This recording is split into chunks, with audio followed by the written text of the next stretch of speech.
All right, the Elimination Chamber. The first Elimination Chamber match, I thought it was pretty good.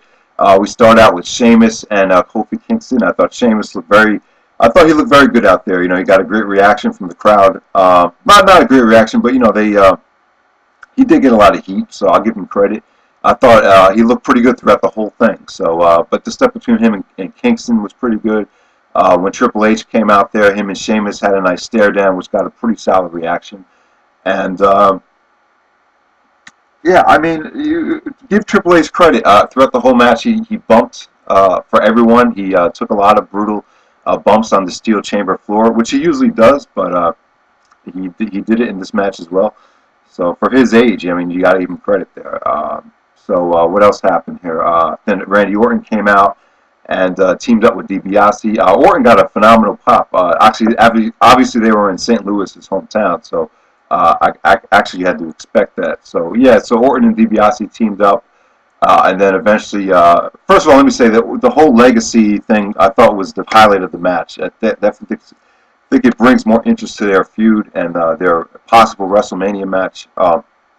So you know, Cody Rhodes comes out, basically screws Orton because he gives Ted DiBiase the steel pipe, because Orton would not accept the steel pipe, so DiBiase accepted it and took it and hit Orton with it and hit Cena with it, but he actually pins Randy Orton to eliminate him. So yeah, I just thought that stuff was really well done. So eventually Kofi Kingston eliminates DiBiase. If you blink, you might miss it because they focused a little bit too much on Orton leaving the ring. So and then eventually I think Sheamus hit a razor's edge onto Kofi Kingston to eliminate him. So yeah, that was. I mean, the match was pretty phenomenal up to that point. I thought it was really good. And then you had Sheamus and Triple H and Cena left in the ring, and then eventually Triple H just hit the pedigree out of nowhere to pin Sheamus, so he puts him away. You know, Sheamus had a pretty good title run. Let me say this: I think that no, I did not think Sheamus deserved to go into WrestleMania as the champion. But you know, I don't think this makes him look weak at all. I mean, you know, they created a new star. I think Sheamus could be taken more seriously now. I think his championship run did a lot for him. But you know, he did not need to go into WrestleMania as the champion. And if they do a Sheamus versus Triple H match at WrestleMania, I'm glad that it's not for the championship. You know, I just don't think it needed to be. I don't think Triple H deserves. After last year's performance, you know, I don't think he deserves to be in another championship match near the main event. This could be like a nice, solid mid-card match now. So I'm very happy about this. Very happy that Sheamus lost the belt. I was pretty excited, and Cena actually did go over Triple H. The ending was kind of abrupt. You know, I think Cena and Triple H, they could have done more, but it made sense because Triple H took a lot of punishment out there. He was DDT'd on the steel elimination chamber floor by Orton, and he took, like I said, Triple H took a lot of punishment, so it kind of made sense for him to tap out because it was a little bit too much pressure on his neck. So it did make sense. So I'm glad that Cena won the match, and then they brought out Batista. Batista pretty much demolished Cena in like in like 5 seconds. So and Batista wins the title, and thank God Vince McMahon came out, because if Vince did not come out, this would have the segment would not have been gone over that well. But I don't know. I have mixed feelings about it. I think Cena and Batista needs to be for the belt because you know their match from SummerSlam was not for the title, and it felt like it was missing something.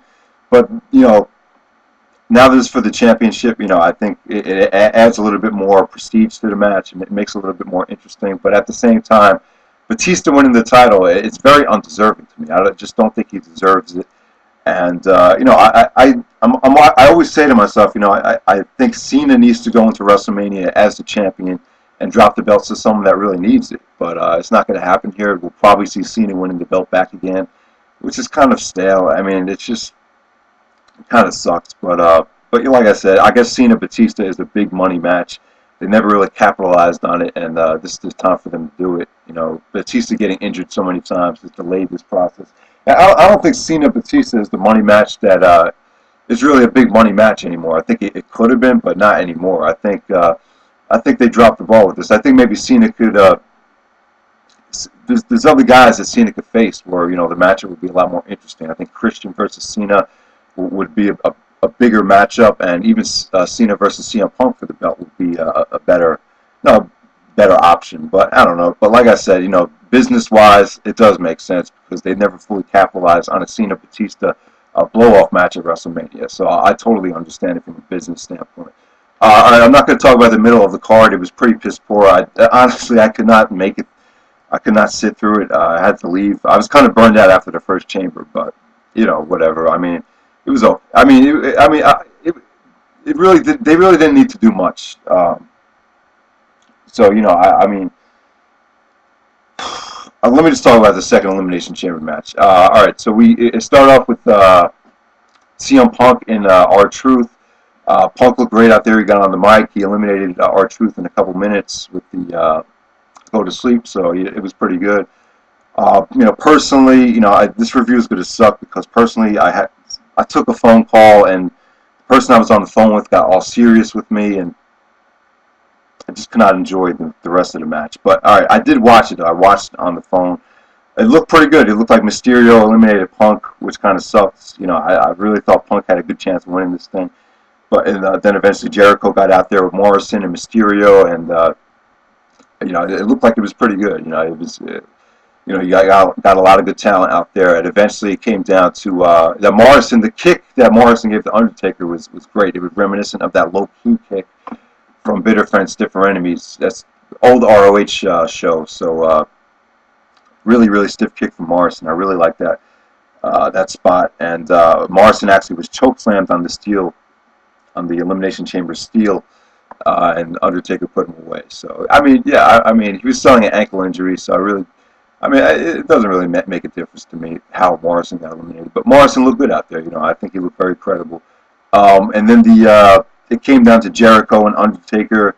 This is the best I've seen these two guys look together. Jericho and Undertaker, for some reason, it's not as fluid. It's HBK and Undertaker, and that's the biggest difference with Jericho. He's not quite on Angle and HBK's level.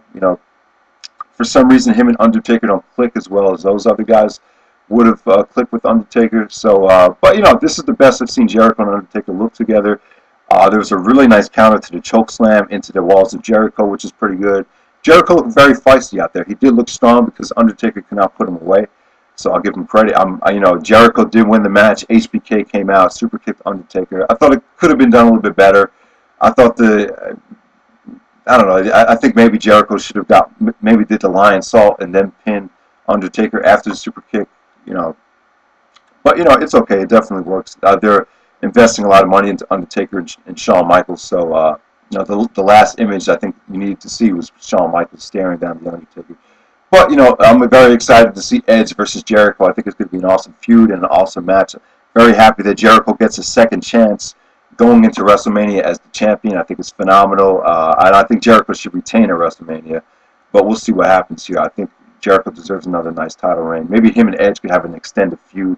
So yeah, things look very bright. The middle of the show was pretty bad, but honestly, I needed a break after the first Elimination Chamber, so I had no problem with it. So, but the two Elimination Chambers did deliver, and that's all that really needed to be done. Maybe they probably could have done more. Maybe they could have done some more promos in the middle of the show, but I'm not going to bitch about it too much. I thought this was a pretty good show. It wasn't bad, but it wasn't spectacular. Definitely not as good as last year's No Way Out, but it didn't really need to be. I don't think they wanted to overshadow WrestleMania, and I think that's what No Way Out 2009 did. I thought it definitely was a better show than WrestleMania 25. So, and it would have been stupid if No Way Out, or what is this, the Elimination Chamber pay-per-view would overshadow WrestleMania, and I don't think it's going to do that. So I think that's the way to do it. So, all right, that's it. All right.